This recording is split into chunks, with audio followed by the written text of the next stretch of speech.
Welcome to Evolve, Mastery for Leading a New World, with CEO and award-winning author Yvette Bethel.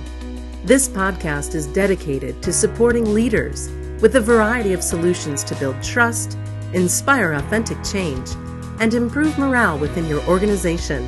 Learn how to grow your people, build your culture, and transform your results.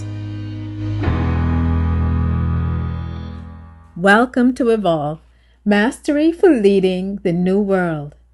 I am your host, Yvette Bethel, and I thank you for joining me.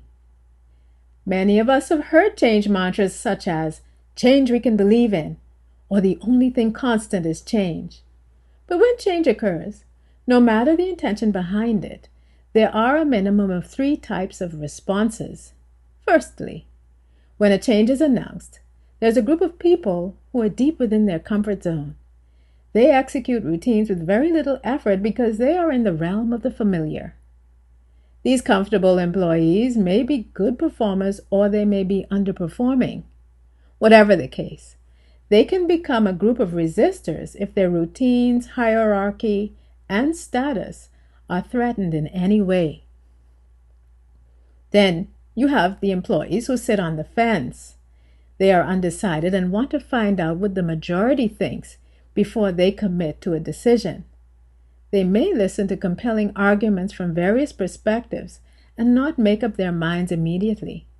Alternatively, they may have a well-defined opinion, but their allegiances may cause them to straddle the fence.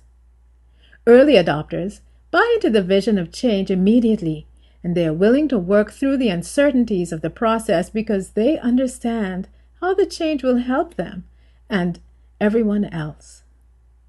Early adopters are an asset to any company during a change process because when employees witness other employees buying into the initiative, they may be more inclined to make a similar decision. In the midst of change, there is uncertainty and emotion.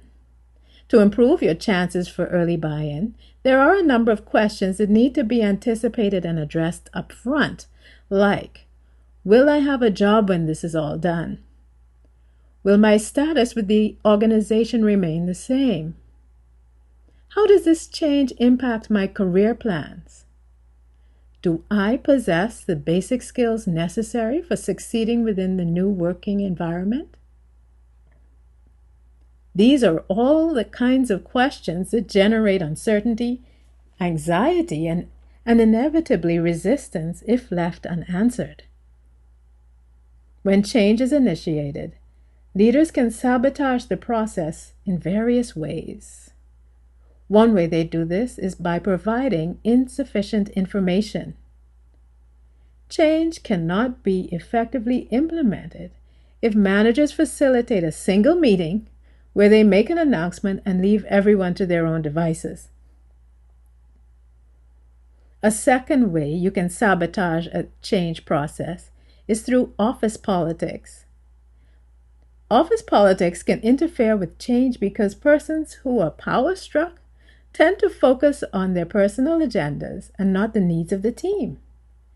This can leave co-workers affected by the change in a state that is both fearful and resistant. A third form of sabotage can occur when there are leaders who either don't buy into the change initiative or they are unable to fully comprehend it. So they create an appearance of change by superimposing the new operational framework over the old one. More specifically, they end up creating the illusion of change, but they haven't made any real change because they want to remain within their comfort zones. For instance, I have a client. This client introduced coaching as a people development tool. What happened is some managers grasped how to use the process and actually develop employees. Others who were unwilling to relinquish a predominantly autocratic leadership style tended to micromanage, continuing to suffocate employees. Change leaders may be formal leaders like managers and executives, or they may be informal ones such as early adopters. Regardless of who the leaders are, They set the pace and the tone of the change. They can allay fears or create them. They can make the change process a smooth one or a complicated one. In change projects, there are three important components: process, content, and people. Architects of change tend to focus more on the content and process of the change, scoping the old processes to determine what needs to be done, creating flowcharts for the new procedures, and troubleshooting potential implementation setbacks.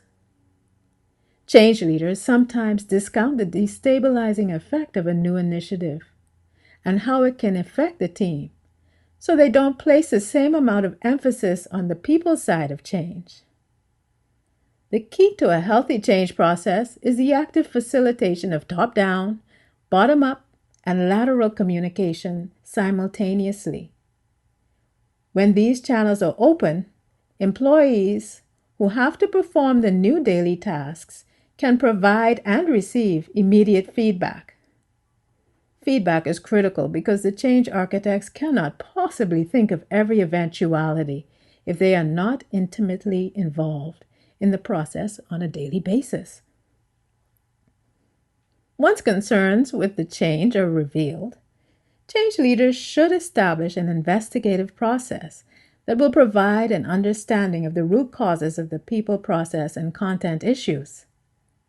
Focus groups or meetings with individuals can be used as tools to explain concerns raised during a change initiative. By listening to issues, no matter how trivial they may seem, and seeking and implementing solutions, change leaders can gain buy-in at a much faster rate. In order to lead an effective change process, it is important for leaders to manage their resistance to modifying the original change plans. A new perspective can be the difference between a disastrous change initiative and a successful one. That brings us to the end of this episode of Evolve, Mastery for Leading the New World. Thank you for joining me, and I invite you to listen in every Monday for the newest podcast. Thanks for listening to Evolve, Mastery for Leading a New World. Visit YvetteBethel.com to learn more about Yvette's leadership programs and to download her free gift, Success Tips for Igniting Your Career.